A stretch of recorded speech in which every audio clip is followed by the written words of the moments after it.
En complément des outils que je vous présentais juste avant, je viens de vous rajouter en fait sur Moodle un bout de page de base. Donc tout le code que vous avez ici en fait est un petit peu expliqué. C'est une page basique avec un petit peu tous les outils HTML, c'est-à-dire des liens hypertextes. Il y en a ici, un tableau, comment c'est fichu, comment on fait un formulaire avec des exemples d'éléments de formulaire. Bon, c'est peut-être pas tout ce dont vous aurez besoin, mais c'est au moins les bases pour pouvoir faire le TPI.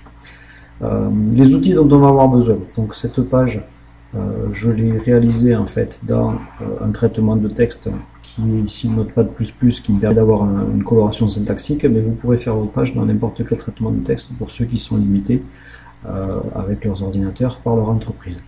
Donc du bloc-notes, c'est pas très convivial, mais ça peut suffire. Donc ce que j'ai fait, c'est que cette page je l'ai. Ce que je vais vous montrer au niveau des divers outils, c'est comment se connecter au serveur. Donc pour l'instant, moi je travaille sur le bureau dans un dossier que j'ai appelé TP Boutique. Donc ça c'est sur mon ordinateur. Toutes les pages que je vais utiliser et réaliser avec Notepad++, je vais les enregistrer dans ce dossier-là. Et je me suis connecté, enfin c'est pas tout à fait vrai.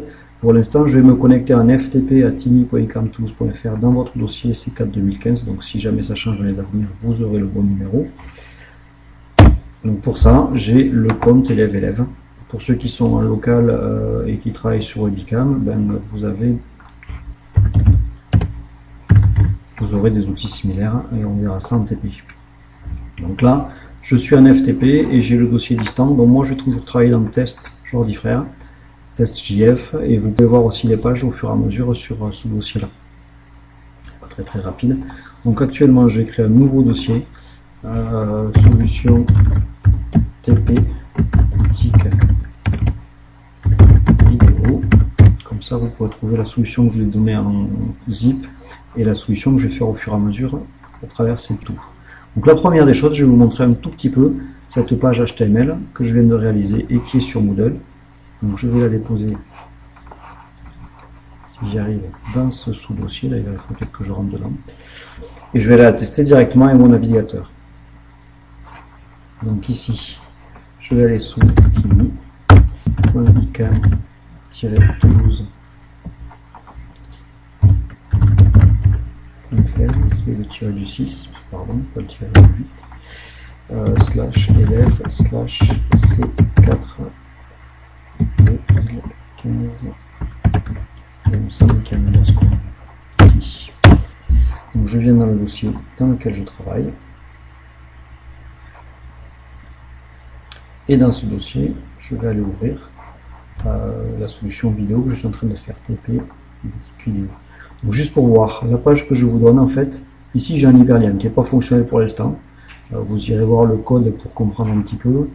En fait, cet hyperlien, il y aura à changer à href $1, c'est la page cible, donc il y aura à changer ça.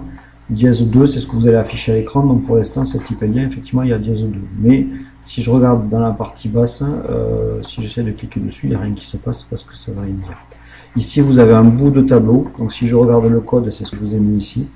À quoi correspond le tableau, le nombre de TR, donc c'est les lignes, TD c'est les cases, etc.